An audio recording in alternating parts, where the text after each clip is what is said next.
Cuando mi hijastro me llamó mamá por accidente frente a su madre biológica, ella me acusó de querer quitarle a su hijo. No esperaba que él me defendiera. La cara de Laura cambió de blanca a roja y luego se derrumbó. Otros padres observaban mientras corría al baño con los hombros temblando. Jacob parecía querer desaparecer. ¿Qué debía hacer yo? ¿Corregirlo frente a todos? Hace 2 años me casé con Michael, un papá divorciado con el niño más dulce, Jacob.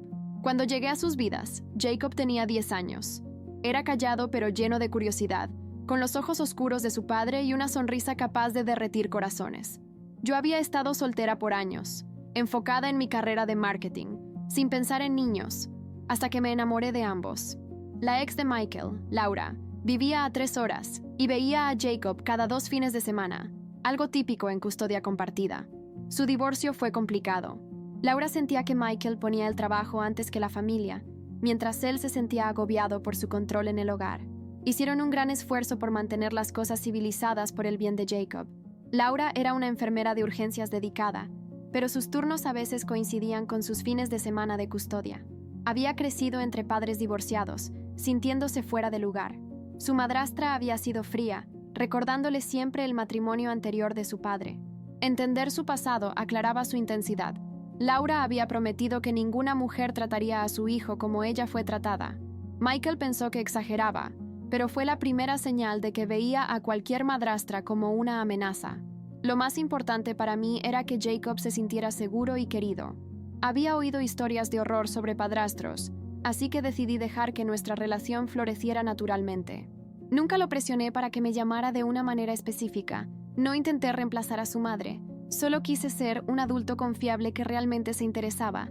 Sin embargo, hubo una señal que debí haber notado. En cada intercambio de custodia, Laura hacía comentarios sutiles sobre cualquier cosa que implicara mi influencia en su vida diaria. Comentaba sobre su corte de pelo o su mochila, dejando claro que ella conocía a su hijo mejor que yo. Incluso hablaba de los deberes escolares, implicando que entendía mejor las expectativas del maestro. Cuando Jacob disfrutaba de las comidas que yo hacía, ella le recordaba las cenas especiales que habían compartido. Al principio, lo interpreté como el instinto protector de una madre que había sido la principal figura de Jacob antes del divorcio. Pero sus comentarios se volvieron más punzantes con el tiempo. Cuando Jacob le contó que le había ayudado con su proyecto escolar, Laura aseguró que siempre lo había hecho antes y que sabía lo que los maestros esperaban. Si hablaba de una receta que habíamos probado, ella le recordaba las comidas especiales que solían hacer juntos. Era como si marcara territorio, asegurando que Jacob supiera que yo era temporal y ella permanente. Luego, Jacob comenzó a abrirse conmigo sobre cosas que nunca había discutido con Michael. Me confiaba temas de la escuela, como problemas con otros niños o dudas sobre sus habilidades en matemáticas. Me convertí en su confidente, porque como mujer podía ofrecerle perspectivas diferentes y por ser nueva en su vida, no cargaba con el historial complicado que los padres suelen tener con sus hijos. Michael estaba contento de que Jacob se sintiera cómodo conmigo, pero eso creó una dinámica en la que yo empezaba a ser más parte de su apoyo emocional que otros padrastros. Cuando tenía pesadillas, venía a nuestra puerta buscándome a mí. Si estaba nervioso por una presentación, prefería que yo lo ayudara a practicar. Aunque nunca me llamó mamá, nuestro vínculo creció de forma natural y saludable.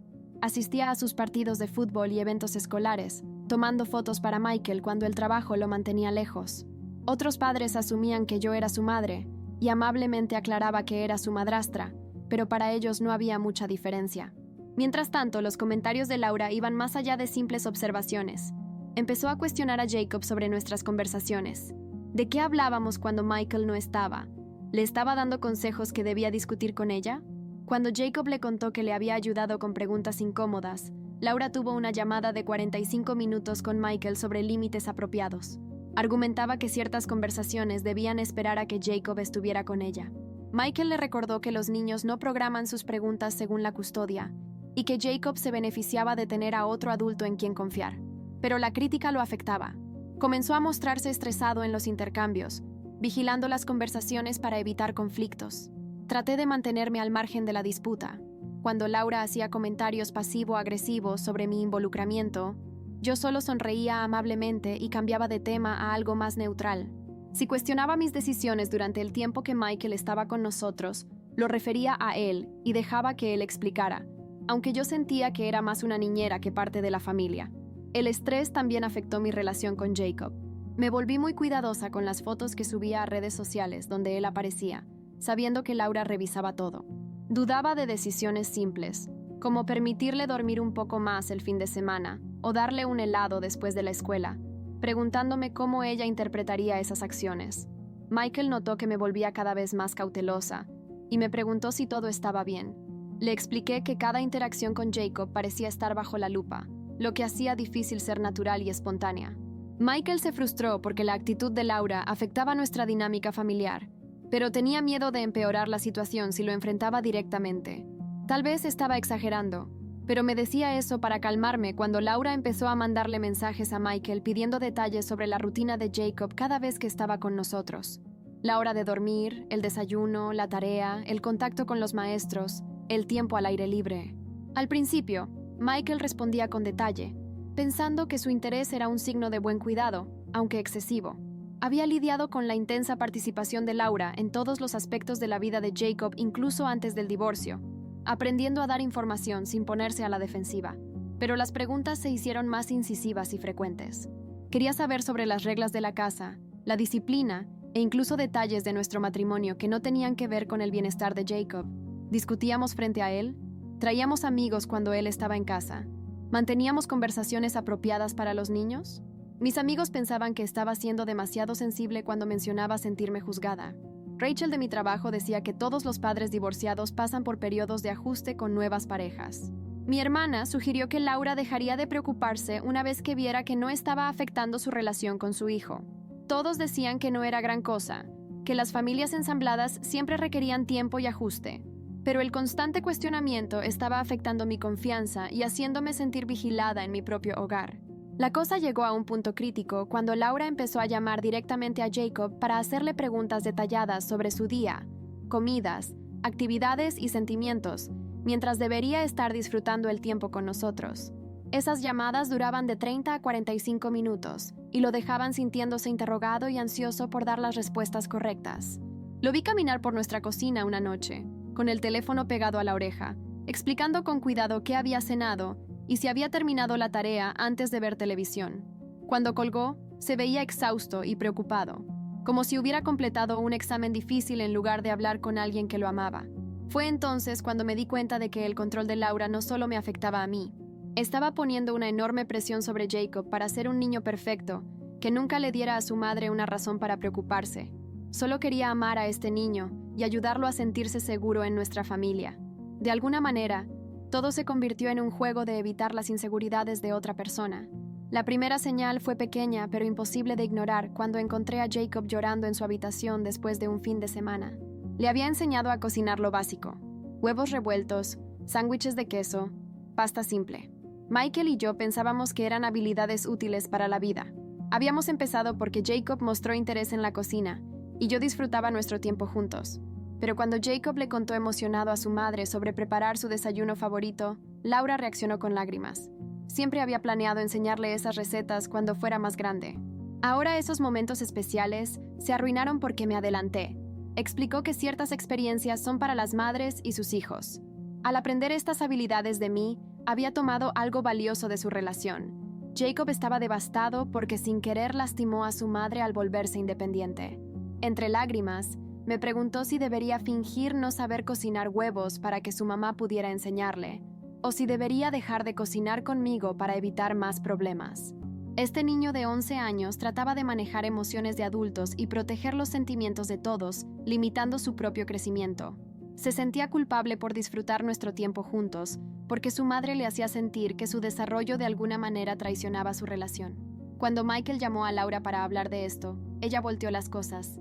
Dijo que si realmente me importaba Jacob, tendría más cuidado de no invadir experiencias que deberían ser con su verdadero padre. Las lecciones de cocina eran para madres biológicas e hijos. La palabra verdadero dolió más de lo que quería admitir. La segunda señal fue más difícil de ignorar cuando Jacob empezó a hacer preguntas que mostraban su confusión y ansiedad sobre la dinámica familiar. Quería saber si quererme significaba que quería menos a su mamá, como si el amor se tuviera que repartir entre adultos.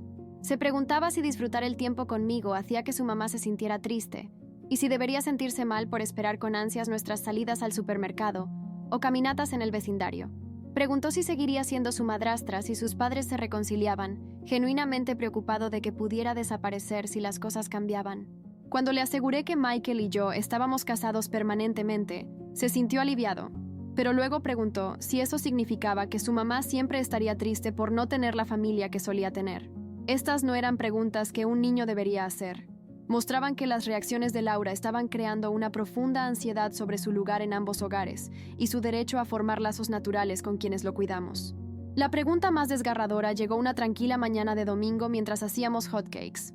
De repente, me preguntó si su mamá sería más feliz si yo ya no formara parte de la familia y si Michael entendería si me mudara para facilitar las cosas. Este niño estaba dispuesto a sacrificar relaciones que le brindaban alegría y estabilidad solo para manejar las reacciones emocionales de un adulto ante situaciones que escapaban de su control. Michael también se sentía frustrado, pero evitaba crear más conflicto que pudiera afectar su acuerdo de custodia. Había escuchado historias de excónyuges usando tácticas de alienación parental cuando se sentían amenazados, y le preocupaba empeorar las cosas si confrontaba a Laura de manera agresiva. Pero algo debía cambiar cuando Jacob comenzó a mostrar síntomas físicos de ansiedad durante los cambios de custodia. Dolores de estómago cuando debía ir a la casa de su mamá, comportamiento retraído el día antes de las transiciones entre hogares, claramente ansioso al enfrentar tensiones emocionales en simples interacciones familiares. Sugerí que tal vez debería retirarse de ciertas actividades hasta que Laura se sintiera más segura. Michael se opuso totalmente, argumentando que recompensar su comportamiento irracional con concesiones solo incentivaría la escalada y enseñaría a Jacob que el amor era peligroso y debía ocultarse. Estábamos atrapados en una situación imposible. La tercera señal terminó el debate sobre si el comportamiento de Laura era normal, cuando se presentó en la escuela de Jacob sin previo aviso para verificar su progreso académico durante una semana en la que estaba con nosotros. La maestra se mostró confundida porque Laura no tenía la custodia esa semana y Michael no había autorizado ninguna visita escolar. Al llamar a la escuela para confirmar si Laura tenía permiso para reunirse con el maestro de Jacob, descubrieron que ella llamaba regularmente para preguntar sobre su comportamiento, calificaciones e interacciones sociales durante los periodos en que él estaba bajo nuestro cuidado. También preguntaba a los maestros si Jacob me mencionaba, qué decía sobre nuestro hogar y si su rendimiento difería entre las semanas con su papá y las semanas con ella. El consejero escolar contactó a Michael, preocupado de que Jacob estuviera en medio de conflictos entre adultos. Notaron que parecía ansioso al hablar de su vida en casa y mostraba reticencia a mencionar actividades que me involucraban, incluso de manera casual. Fue entonces cuando comprendí que Laura no solo estaba insegura respecto a mi relación con Jacob, estaba monitoreando activamente y cuestionando sus interacciones conmigo a través de terceros, viendo nuestro hogar como un entorno hostil que necesitaba ser vigilado y controlado. Michael estaba furioso por las visitas y llamadas no autorizadas. Llamó a su abogado para discutir la posibilidad de modificar su acuerdo de custodia, incluyendo disposiciones sobre la comunicación con la escuela y límites respecto al monitoreo de la vida de Jacob en ambos hogares. Pero antes de que pudieran tomar medidas legales, descubrí algo que cambió todo lo que creía saber sobre la situación. Mientras limpiaba la oficina de Michael para sorprenderlo organizando sus papeles, encontré una carpeta etiquetada como documentos de custodia que había caído detrás de su archivador. Dentro había papeles legales que nunca había visto antes. No solo el decreto de divorcio del que estaba al tanto, sino correspondencia entre abogados de antes de que Michael y yo nos conociéramos. Los documentos revelaban que Laura había intentado obtener la custodia principal de Jacob durante los procedimientos originales de divorcio. Afirmaba que el horario de trabajo de Michael y sus frecuentes viajes de negocios lo hacían inadecuado como padre principal, y que Jacob estaría mejor viviendo con ella a tiempo completo, mientras Michael tendría derechos de visita estándar. Pero lo que me dejó helada fue que Michael contraargumentó que Laura era emocionalmente inestable y estaba viendo a un terapeuta por comportamientos posesivos y controladores respecto al niño que afectaban su desarrollo emocional. Los documentos incluían una evaluación psicológica que Laura tuvo que realizar como parte de los procedimientos de custodia. El evaluador identificó preocupaciones sobre su dificultad para aceptar que el niño pudiera formar vínculos saludables con otros cuidadores y recomendó que la madre continuara con la terapia para abordar problemas de ansiedad y control que podrían interferir con las relaciones de coparentalidad. Había páginas y páginas de incidentes documentados donde Laura se alteró desproporcionadamente por actividades infantiles normales, como que Jacob disfrutara del tiempo con niñeras, formara amistades con compañeros de clase cuyos padres no conocía, e incluso se vinculara con su maestra de preescolar. El evaluador notó específicamente que Laura parecía ver cualquier relación positiva en la vida de Jacob, como una amenaza para su vínculo maternal. Lo más impactante era una carta del terapeuta de Laura al tribunal, afirmando que, aunque Laura era una madre amorosa, lidiaba con miedos de abandono derivados de sus propias experiencias infantiles, manifestados como intentos de controlar y limitar las relaciones de su hijo con otros. Michael nunca me contó nada de esto. El último documento en la carpeta era el más reciente, una carta del abogado actual de Laura al abogado de Michael, fechada apenas 3 semanas antes. Describía una nueva estrategia para desafiar nuestro acuerdo de custodia, pero ahora con un enfoque diferente. En lugar de afirmar que Michael era inadecuado, planeaban argumentar que yo estaba creando alienación parental al animar a Jacob a verme como una figura materna de reemplazo. La carta detallaba su plan para reunir evidencia de mis supuestas violaciones de límites, incluyendo testimonios del personal escolar, documentación de Jacob llamándome mamá, y testimonio de expertos sobre el daño psicológico que ocasionan los padrastros al usurpar el papel del padre biológico. Pero la parte más devastadora era una nota escrita a mano grapada al reverso de la carta, aparentemente de Laura a su abogado. Lisa no sabe que Jacob comenzó a llamarla mamá porque yo se lo dije.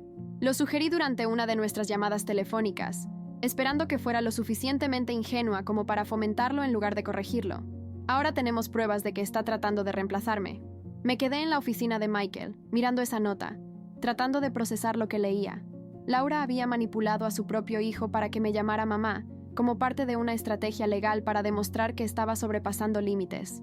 Cada vez que Jacob me llamaba mamá, y yo sonreía o respondía de manera natural, sin darme cuenta, caía en su trampa.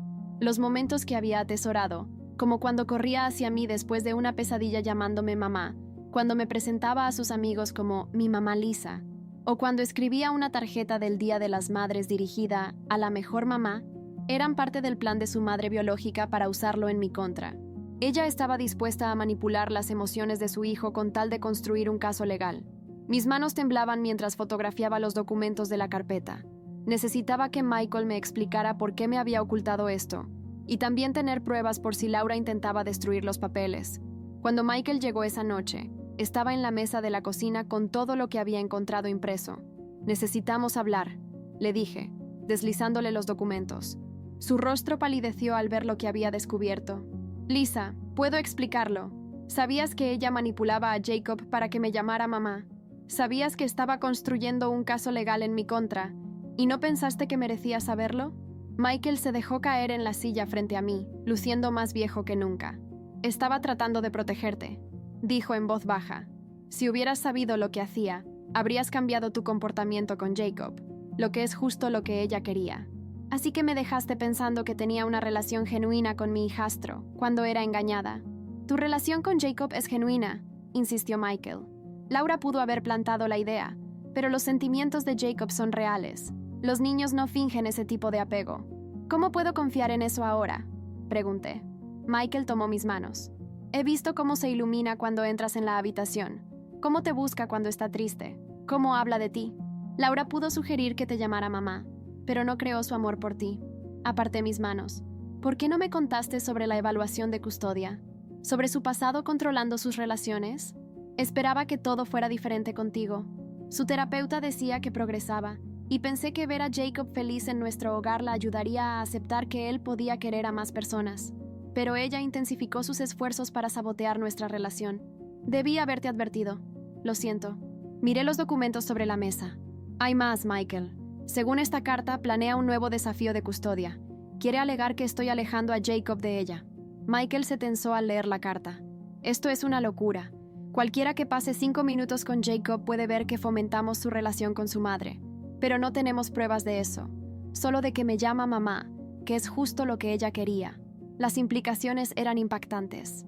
Cada momento natural entre Jacob y yo se había vuelto un arma.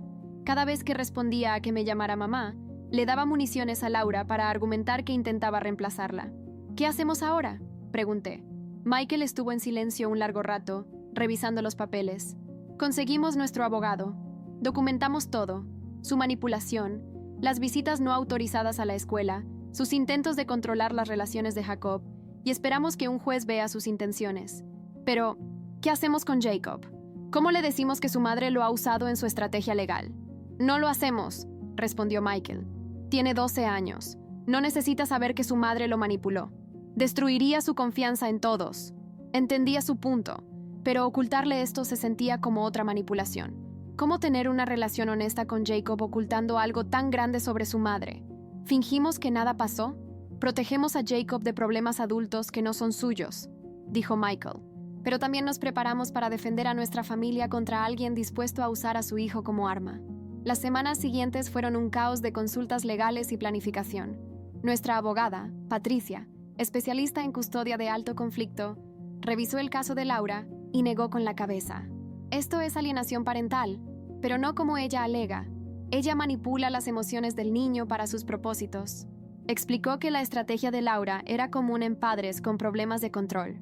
Animar a Jacob a usar lenguaje maternal conmigo y alegar que yo cruzaba límites la hacía parecer la víctima. El problema es que probar manipulación es más difícil que probar lo que ella alega, advirtió Patricia. Un juez que no entiende el contexto podría ver a un niño llamando mamá a su madrastra y asumir problemas de límites, sin considerar el origen del comportamiento. Pasamos horas preparando nuestra defensa, documentando cada interacción positiva entre Jacob y su madre, cada forma en que apoyamos su relación, cada intento de incluirla en actividades escolares, pero luchaba con cómo actuar naturalmente con Jacob sabiendo sobre la manipulación de Laura. Cada vez que me llamaba mamá, dudaba si era afecto genuino o algo programado. Cada dulce momento se sentía manchado por saber que su madre lo había orquestado. Michael notó mi distancia y me lo dijo una noche. «Te estás alejando de él», dijo. «Lo está notando y lo confunde. Ya no sé qué es real», admití. ¿Cómo respondo naturalmente cuando sé que su madre le dijo que lo hiciera? Porque aunque ella plantó la idea, sus sentimientos son genuinos. Mira cómo actúa contigo, Lisa. Te busca cuando está asustado o molesto. No puedes simular un apego emocional de ese tipo. Quería creerle a Michael, pero la duda estaba erosionando mi confianza en todo lo que pensaba que sabía sobre mi relación con Jacob. Las cosas llegaron a un punto crítico el siguiente fin de semana, durante una de las visitas de Jacob con Laura. Llegó a casa el domingo por la noche, preocupado y confundido. «Mamá quiere que deje de llamarte mamá», me dijo directamente, usando el título que ahora me hacía estremecer internamente. Dice que le duele y la hace pensar que ya no la amo. Michael y yo intercambiamos miradas. Esto era exactamente lo que temíamos. Laura ahora intentaba revertir el comportamiento que originalmente había fomentado, poniendo a Jacob en una posición imposible. «¿Qué le dijiste?», le pregunté suavemente. «Le dije que la amo y que también te amo a ti, y que llamarte mamá no significa que ella deje de ser mi verdadera mamá». Pero comenzó a llorar y dijo que si realmente la amaba, entendería por qué eso la pone triste. Mi corazón se rompió por este niño que era forzado a manejar emociones de adultos y a enfrentar pruebas de lealtad que incluso los adultos encontrarían desafiantes. «¿Qué te haría sentir más cómodo?», le pregunté. Jacob lo pensó por un momento. «Quiero seguir llamándote mamá porque así es como te veo, pero no quiero hacerla llorar más». Michael se arrodilló al nivel de Jacob. «Amigo, los adultos en tu vida son responsables de manejar sus propios sentimientos. No tienes que cambiar cómo hablas con las personas que amas, solo para hacer sentir mejor a alguien más». «¿Y si se pone tan triste que ya no quiere ser mi mamá?», preguntó con miedo en su voz, lo cual era desgarrador. La manipulación de Laura había creado un mundo donde este niño creía que sus afectos naturales eran peligrosos para los adultos a su alrededor. Tomé una decisión en ese momento que había estado evitando durante semanas. «Jacob», dije sentándome a su lado, «necesito que sepas que no importa cómo me llames, mamá, Lisa o cualquier otra cosa, no cambia cuánto te quiero o lo importante que eres para mí. Y tu madre siempre será tu madre, sin importar lo que alguien más diga o haga. ¿De verdad? De verdad. Los adultos a veces tienen sentimientos complicados sobre compartir a las personas que aman, pero ese es nuestro problema a resolver, no el tuyo». Jacob pareció aliviado por esta seguridad, pero podía notar que todavía cargaba con el peso de tratar de mantener a todos felices. Esa noche, después de que Jacob se durmió, Michael y yo tuvimos una larga conversación sobre cómo manejar la situación en el futuro. «Tenemos que decírselo», dije finalmente. «No todo, pero algo. Está cargando con tanta culpa y ansiedad por sus sentimientos naturales y merece entender que no es responsable de solucionar problemas de adultos».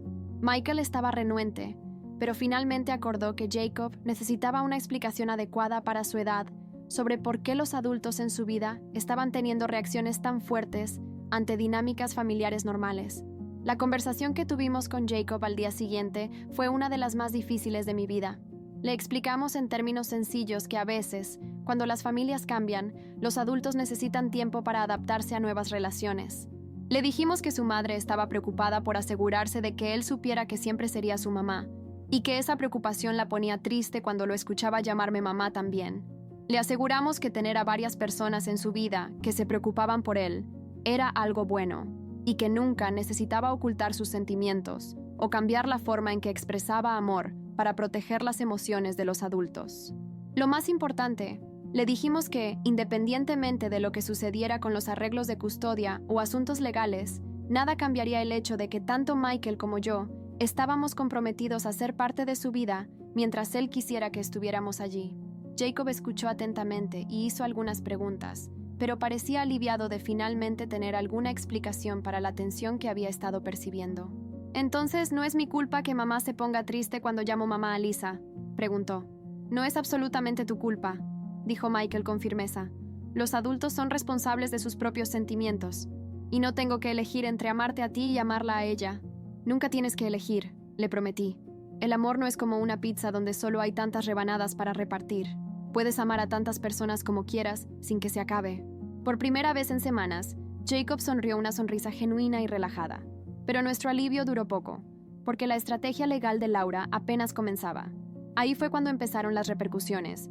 A pesar de que solo intentamos proteger a Jacob del drama adulto, Laura se enteró de que Michael había hablado con su abogado e inmediatamente llamó para acusarnos de intentar limitar su acceso a su hijo. Amenazó con solicitar una modificación de custodia, alegando que yo estaba alejando a Jacob de su madre y que Michael lo permitía al no establecer límites apropiados. Las acusaciones fueron devastadoras porque eran al revés de la realidad. Laura estaba creando alienación al hacer que Jacob se sintiera culpable por preocuparse por mí, pero presentó mi presencia como el problema en lugar de su reacción a ella. Comenzó a contactar a otras personas en la vida de Jacob, maestros, entrenadores, padres de amigos, expresando preocupaciones sobre su bienestar durante el tiempo con la familia de su padre. No hacía acusaciones directas, solo hacía preguntas sugestivas sobre si habían notado cambios en su comportamiento que pudieran indicar problemas en casa. Personas en las que confiaba tomaron su lado sin entender la situación completa. El entrenador de fútbol de Jacob mencionó a Michael que Laura parecía realmente preocupada por las cosas que sucedían en nuestra casa, sugiriendo que tal vez todos necesitábamos comunicarnos mejor. Mi propia madre comenzó a hacer preguntas cuidadosas sobre si me estaba apresurando demasiado al asumir un rol parental. Había escuchado de alguien en la familia extendida de Laura que había preocupaciones sobre límites y quería asegurarse de que no estaba poniendo a Jacob en una posición incómoda. Incluso los padres de Michael comenzaron a hacer sugerencias sutiles sobre ser sensibles a las complejidades de una familia mezclada y respetar los sentimientos de los padres biológicos. Jacob podía sentir la tensión incluso cuando los adultos intentaban ocultarla. Comenzó a andar con pies de plomo a mi alrededor, claramente temeroso de que mostrar afecto causara más problemas con su mamá. Sentía que estaba siendo borrada de su vida para apaciguar la inseguridad de alguien más. La situación se complicó cuando Laura decidió contratar a un abogado especializado en derecho familiar y solicitar una modificación de la custodia, argumentando que el bienestar de Jacob no se estaba atendiendo adecuadamente en un entorno con límites parentales inapropiados. No era su intención reducir el tiempo de custodia de Michael, sino más bien limitar mi participación en las decisiones parentales y que toda la comunicación escolar pasara a través de ella como madre principal. Buscaba que el tribunal ordenara terapia familiar debido a lo que su abogado denominó una confusión de roles parentales y conflictos de lealtad que, según ella, afectaban el desarrollo emocional de Jacob. Ya no se trataba solo de sentimientos heridos o dinámicas incómodas. Ahora había que considerar los costos legales, las audiencias en el tribunal y la posibilidad de que nuestra estructura familiar fuera restringida legalmente porque alguien no aceptaba que su hijo pudiera querer a más de una figura materna. El proceso de evaluación de custodia fue agotador. Un psicólogo designado por el tribunal entrevistó a cada adulto por separado, observó las interacciones de Jacob con ambos padres, revisó registros escolares y comunicaciones, y finalmente tuvo que decidir si mi presencia era positiva o perjudicial. Me encontré en una oficina fría explicando por qué amaba a mi hijastro, cómo había intentado apoyar su vínculo con su mamá, y si comprendía la diferencia entre ser madrastra e intentar reemplazar a su madre biológica. Mientras tanto, a Jacob se le planteaban preguntas sobre lealtades y preferencias que ningún niño debería tener que responder. ¿Quería más a su mamá que a mí? ¿Deseaba que yo no estuviera en su vida? ¿Se sentía presionado a elegir entre los adultos que lo querían? Al final, la evaluación no encontró evidencia de que yo fuera una influencia negativa para Jacob. De hecho, el psicólogo observó que Jacob parecía más ansioso al hablar sobre nuestra relación que sobre otros aspectos de su vida, sugiriendo que había aprendido a sentirse en conflicto por preocuparse por su madrastra. El tribunal rechazó la solicitud de Laura y recomendó terapia familiar para que todos los adultos pudieran apoyar las relaciones de Jacob con quienes lo amaban. Sin embargo, ganar en el tribunal no resolvió el problema de fondo. Y luego me topé con algo que no debía haber visto y que lo cambió todo. Jacob había dejado su diario en la cocina después de hacer la tarea y estaba abierto en una página donde había escrito sobre su mayor preocupación. Con su esmerada letra de 11 años decía: «Tengo miedo de que si amo demasiado a Lisa, mamá ya no quiera ser mi mamá. Pero también me da miedo que si no amo lo suficiente a Lisa, mi papá se ponga triste y ella se vaya como mamá dejó a papá». La entrada continuaba con detalles desgarradores sobre cómo intentaba manejar las emociones de todos, mostrando distintos niveles de afecto según quien estuviera presente, cuidando meticulosamente de no herir a nadie por preocuparse demasiado o muy poco. Este niño vivía en constante ansiedad sobre si su amor hacia los adultos era aceptable o peligroso. Tenía 11 años y se sentía responsable de gestionar las relaciones adultas y proteger los sentimientos de todos a costa de su propia autenticidad emocional. Ese descubrimiento cambió por completo mi perspectiva sobre lo que debía pasar, y todo culminó la noche de la Feria de Ciencias, donde todo salió a la luz. Me dirigí más tranquila de lo que me sentía a la Feria de Ciencias de Jacob, donde presentaba un proyecto sobre energía renovable en el que habíamos trabajado juntos durante semanas. Michael venía directo del trabajo para reunirse con nosotros, pero yo llegué temprano para ayudar a Jacob a prepararse y calmar sus nervios por la presentación. Laura ya estaba ahí cuando llegamos, conversando con otros padres y tomando fotos del proyecto de Jacob. Nos saludó de manera educada pero distante, como había sido desde el final del conflicto por la custodia. Jacob estaba tenso, consciente de las tensiones entre adultos, pero quería concentrarse en su gran noche. Decidí adoptar un enfoque sencillo, apoyando el éxito de Jacob y minimizando cualquier drama que pudiera afectar su velada. Me mantuve en segundo plano mientras él explicaba su proyecto a los jueces. Tomaba fotos cuando Laura no lo hacía, y procuraba estar presente sin parecer que competía. Todo iba bien hasta que un juez le preguntó sobre su inspiración para elegir la energía renovable. Sin pensar en quién estaba escuchando, se lanzó a explicar entusiasmado cómo yo le había mostrado documentales sobre el cambio climático y le había ayudado a entender la ciencia detrás de la energía solar y eólica. Mi mamá realmente me ayudó a entender lo importante que es esto para mi generación, dijo, señalándome con evidente orgullo y cariño. La palabra mamá quedó flotando en el aire como una bomba a punto de estallar. La cara de Laura se puso pálida, luego roja, y después se transformó en puro desconsuelo. Los otros padres presentes parecían confundidos, mirando entre Laura y yo mientras intentaban entender la dinámica familiar. Jacob se dio cuenta de su error de inmediato y parecía aterrorizado, su emoción por el proyecto completamente arruinada por una palabra inocente. Laura se disculpó y se dirigió rápidamente al baño. Pude ver cómo sus hombros temblaban mientras se alejaba. La seguí para asegurarme de que estuviera bien y la encontré llorando en el pasillo. Al verme, su dolor se convirtió en ira. ¿Cómo pudiste permitir que esto sucediera?, exigió entre lágrimas. Es mi hijo. Soy su madre. No puedes simplemente quitarme eso. Intenté explicarle que nunca le había pedido a Jacob que me llamara mamá, que no era algo que hubiéramos planeado o fomentado, pero Laura no estaba dispuesta a escuchar. Me acusó de socavar deliberadamente su relación, de robar momentos y experiencias que eran suyos, de confundirlo sobre quién era su verdadera familia. Le has permitido llamarte mamá a tus espaldas, ¿verdad?, decía. Le has hecho pensar en ti como su madre en lugar de enseñarle que yo soy la única que merece ese título. La acusación era en parte cierta. Jacob había empezado a llamarme mamá ocasionalmente cuando estábamos solos, y no lo había corregido porque se sentía natural y dulce, pero nunca lo alenté ni lo hice un requisito, y ciertamente no pretendí que sucediera frente a Laura. Me disculpé por su dolor e intenté asegurarle que comprendía que ella era la madre de Jacob y que eso nunca cambiaría, pero mis palabras parecían alterarla más, como si mis intentos de consuelo fueran más evidencia de que intentaba ocupar su lugar. La discusión duró cerca de 20 minutos, con Laura pasando de llorar a enojarse, mientras yo buscaba la forma de calmar la situación. Otros padres ya comenzaban a notar lo que ocurría, y me preocupaba cómo podría afectar a Jacob si esto continuaba en un lugar tan público. Por fin, llegó Michael y nos encontró en el pasillo.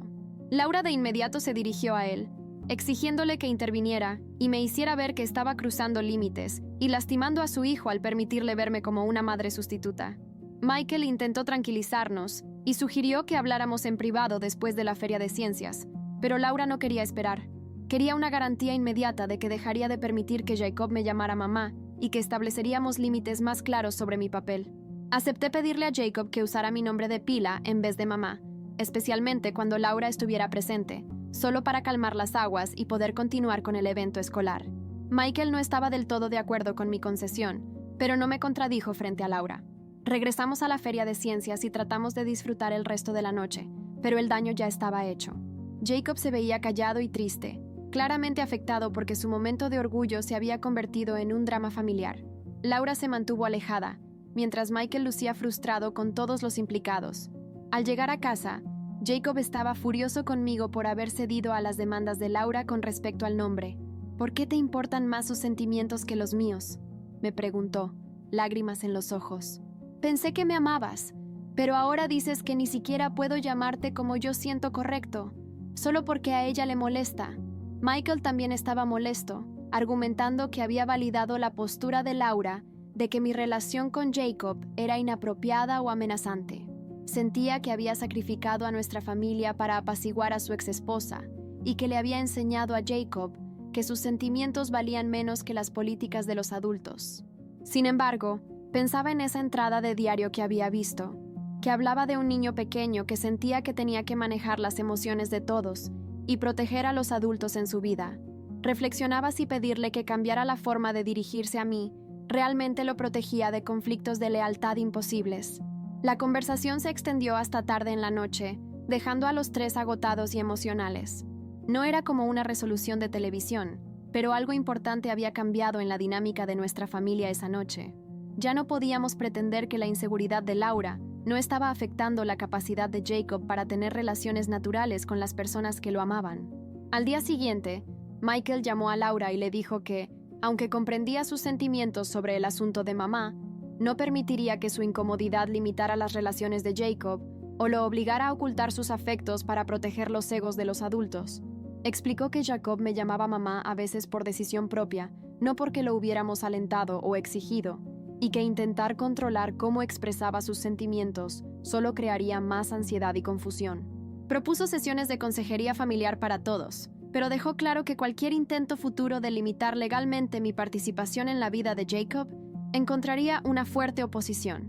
Laura al principio se resistió, pero la evaluación de custodia había dejado claro que sus tácticas anteriores no habían funcionado y que el conflicto continuo solo lastimaría más a Jacob. A regañadientes, aceptó intentar la consejería, aunque dijo que nunca se sentiría cómoda con que Jacob llamara a alguien más mamá. Las sesiones de consejería fueron difíciles, pero finalmente fructíferas. Laura pudo darse cuenta de que sus temores a ser reemplazada venían de sus propias experiencias de infancia con el divorcio y los padrastros, y que proyectar esos miedos sobre Jacob no era justo para él. Yo pude explicarle que nunca había tenido la intención de competir con ella ni de minimizar su importancia en la vida de Jacob, y que estaba dispuesta a ser más consciente de las situaciones que pudieran desencadenar su inseguridad mientras mantenía relaciones auténticas con él. Lo más importante es que Jacob aprendió que no tenía que manejar las emociones de los adultos ni ocultar sus sentimientos para mantener la paz familiar. Se le permitió amarnos a todos de la manera que le resultara natural, y los adultos en su vida eran responsables de resolver sus propios problemas, sin ponerlo en medio. Ahora, 2 años después, Jacob todavía me llama mamá a veces y Lisa otras, dependiendo de la situación y cómo se sienta. A Laura todavía le incomoda cuando sucede frente a ella, pero ya no lo hace sentir culpable por ello. Michael y yo hemos aprendido a apoyar la relación de Jacob con su madre mientras mantenemos nuestros propios lazos familiares. El proyecto de la Feria de Ciencias, que desencadenó toda esta crisis, ganó el 2º lugar en la competencia del distrito escolar. Jacob estaba orgulloso de su logro y de que los 3 padres estuviéramos allí para celebrarlo con él, incluso si las dinámicas eran complicadas. No somos una familia ensamblada perfecta, pero somos una funcional donde un niño puede experimentar múltiples fuentes de amor sin tener que elegir entre ellas. Laura siempre será la madre de Jacob, y nada cambiará eso. Pero ahora también soy parte de su familia, y me he ganado el derecho de ser llamada como él sienta auténtico en nuestra relación. Me llama mamá porque quiere, no porque alguien le haya enseñado. Gracias por ver. No olviden suscribirse, darle like y dejar su parte favorita en los comentarios. Nos vemos en el próximo.